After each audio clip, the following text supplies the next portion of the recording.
En esta cápsula analizaremos la segunda resolución de modificaciones a nuestras reglas de carácter general para 2017. Bienvenidos.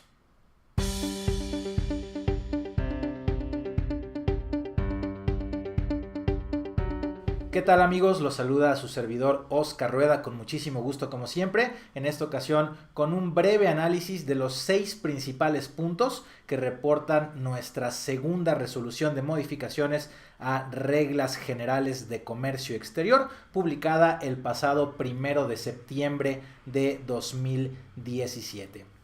Por supuesto que la reforma tiene mucha información importante, pero para efectos de este análisis vamos a revisar únicamente los 6 puntos principales que reportan precisamente esta resolución de modificaciones. En primera instancia tenemos modificación a la regla 1.2.6, modificación relativa a las consultas en materia aduanera, que como ustedes recordarán, ya desde las versiones anticipadas, desde la resolución anterior, hablábamos de una consulta colectiva en donde ya las autoridades pudieran interpretar supuestos hipotéticos presentados en consultas y ya no necesariamente consultas reales y concretas como lo establece el Código Fiscal de la Federación.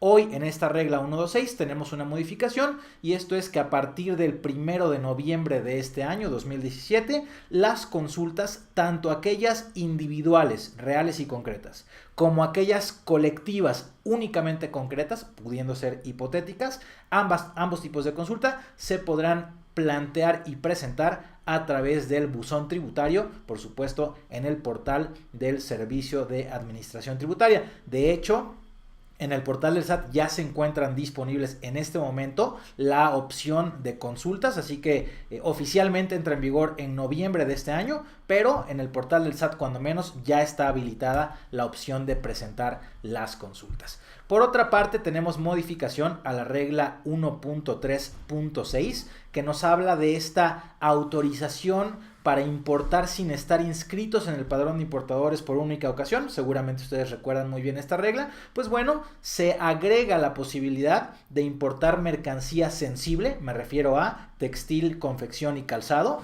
importar este tipo de mercancía bajo la autorización sin estar inscrito en el padrón de importadores. Sin embargo, el esquema únicamente aplica para operaciones con valor de hasta $1,500, únicamente esquema aplicable a personas físicas y cuando la mercancía sea para usos propios, es decir, no para la comercialización, y como ya estábamos acostumbrados, esta autorización es una sola vez por cada ejercicio fiscal, no se puede hacer de forma regular. Yo por supuesto veo muy bien este esquema de más facilidades en las importaciones de este tipo de mercancías tan protegidas y tan sobrereguladas al día de hoy, aunque considero prudente para las autoridades aduaneras incluir este tipo de supuestos no solo para personas físicas sino también para personas morales, sobre todo en el entendido de que hay personas morales que no dedicándose a importaciones sensibles, digamos, requieren ocasionalmente para sus procesos, para sus oficinas, para sus activos, lo que fuera, requieren importar este tipo de mercancías, ¿no? Principalmente en el mundo de los textiles. Entonces, si tuviéramos una regla que les permitiera hacer lo mismo que hoy vemos para personas físicas, pues sin duda facilitaría muchísimo la operación de las empresas que hoy están teniendo que hacer este tipo de operaciones a través de comercializadoras porque no les reditúa el dar de alta un padrón de importadores sectorial solamente para importaciones ocasionales. Pero bueno, ese es el cambio que reporta la regla 1.3.6. Por otro lado tenemos la regla 4319 que se refiere a la transferencia de mercancías IMEX, transferencia de mercancías temporales por supuesto, en donde la regla simplemente está un poquito controlando más, un poquito limitando más la cantidad de mercancía que se puede transferir. La regla mantiene la obligación de hacer una transferencia por cada medio de transporte, por cada vehículo, y hoy agrega o fortalece la cantidad de mercancía que puede viajar de acuerdo al medio de transporte. Entonces, si es carretero, pues tienes que ver una norma oficial mexicana, hacer unos cálculos de qué peso puede cargar un camión. Si es por ferrocarril, es solamente un furgón. Si es inclusive a pie, qué cantidad de mercancía se pudiera trasladar a pie. Y esta regla 4319 simplemente nos está dando mayor precisión, un poquito más de control, por supuesto, de la mercancía que se puede transferir de una IMEX a otra IMEX. Además de lo anterior, tenemos modificación a la regla 459, que se refiere a qué mercancías pueden y no pueden ingresar al régimen de depósito fiscal, que como ustedes recordarán, el depósito fiscal es este régimen que hace las veces de una congeladora, ¿no? En donde se determinaron los impuestos, se mandó la mercancía a este almacén general de depósito autorizado y posteriormente se podría extraer la mercancía pagando sus impuestos hasta el momento de las extracciones, ya fueran totales o parciales, ¿no?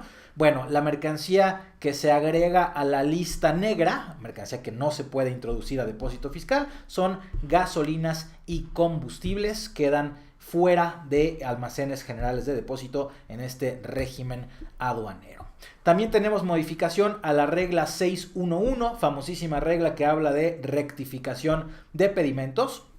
Y la regla se modifica para ampliar aquellas operaciones que no requieren una autorización expresa por parte del SAT para poder llevarse a cabo las rectificaciones. En este caso, la regla se amplió para establecer que rectificaciones en materia de clasificación arancelaria, si queremos modificar la fracción arancelaria, aún generándose un saldo a favor, no requiere autorización por parte del SAT, lo podríamos hacer libremente siempre y cuando, por supuesto, se cumplan con las regulaciones y restricciones no arancelarias aplicables a la nueva fracción arancelaria, lo cual creo que está por demás que la regla lo diga, ¿no? Si cambiamos de fracción y la nueva está sujeta a regulaciones no arancelarias, pues forzosamente tendríamos que cumplirlas, porque como ustedes saben, el incumplimiento hoy de regulaciones no arancelarias es, claro, PAMA, es multa del 70% y es inclusive cancelación de la patente del agente aduanal, así que creo que está un poquito de más que nos señale la regla que se tendrían que cumplir estas regulaciones, pero bueno, así lo establece. Lo que ahora ya no es perfectamente claro es si puedo rectificar en cualquier escenario cuando se trate de corregir o modificar la fracción arancelaria declarada en un pedimento. Está muy claro. Si la nueva fracción tiene regulaciones, la puedo rectificar siempre y cuando las cumpla. Pero ¿qué pasa si la nueva fracción no tiene regulaciones?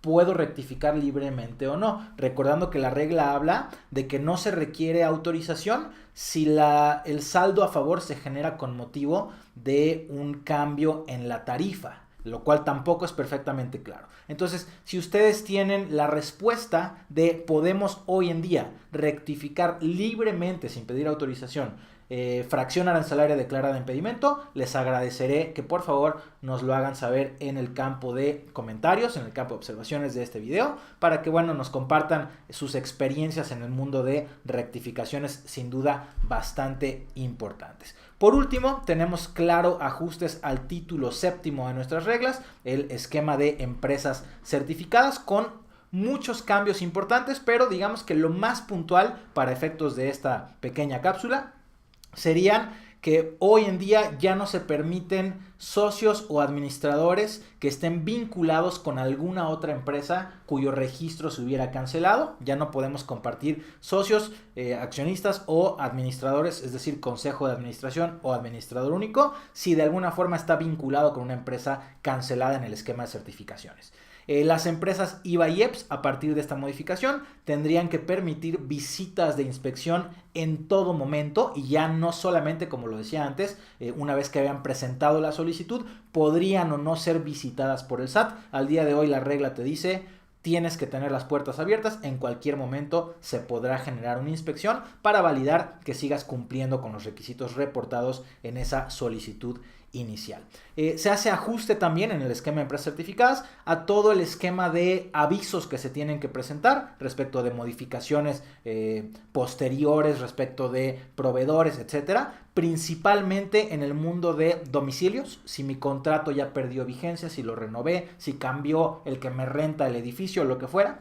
En el mundo de outsourcing, cualquier cambio en mi contrato con el outsourcing. Y en el mundo de los proveedores nacionales, el reporte que antes era trimestral, hoy se vuelve semestral. Habría que revisarlo en este título séptimo de nuestras reglas. Y por último, tenemos también la cancelación del esquema de certificación cuando nuestro proveedor o cliente en el extranjero resulte, o los datos declarados en pedimento respecto de este resulten falsos, inexistentes, o a este proveedor o cliente extranjero no se le pueda localizar en el domicilio declarado en pedimento. Así que nuevamente vemos esta tendencia del gobierno a sancionar gravemente cuando un, digamos, relacionado con nosotros extranjero, llámese cliente o proveedor, no es localizable en el domicilio declarado en los pedimentos, cosa que a mí me parece un poco lamentable porque, claro, no en todos los casos está bajo el control del contribuyente el estatus que tenga nuestro proveedor o cliente en el extranjero con respecto a su domicilio. Es algo que a mi criterio no es necesariamente controlable por un importador o por un contribuyente mexicano, así que esta tendencia de las autoridades a sancionar cuando el proveedor no está en el domicilio es bastante fuerte. Lo vemos en todos los esquemas, embargos, padrones, ahora certificaciones, es decir, el SAT lo sanciona gravemente, ¿no? Tiene una multa también importante del 70% de las mercancías que se hayan importado de este proveedor, es decir, es un tema bastante grave y desafortunadamente pues hoy lo estamos viendo crecer un poco más. Bien, pues estos serían a mi criterio los principales cambios, cuando menos lo que me gustaría que ustedes estén enterados pues casi de inmediato una vez que se publicaron las reglas para que ustedes pudieran tomar sus precauciones y realizar sus adecuaciones en la operación. Por supuesto que les recomiendo revisar en su totalidad la publicación y si quieren estar pendientes de la próxima capacitación de reglas, ya fuera online o ya fuera presencial, les recomendaría suscribirse si es que todavía no están a nuestro boletín de noticias, a nuestro newsletter, lo cual pueden hacer en nuestro sitio web www.cjaduanero.com/boletín. Así que, pues bien, ahí tienen las modificaciones más recientes a nuestras reglas. Ya les estaremos informando de cualquier capacitación online y presencial con muchísimo gusto. Así que pues no me queda más que agradecer como siempre su atención, su participación en los comentarios de esta cápsula. Mi nombre es Oscar Rueda y nos vemos en la próxima.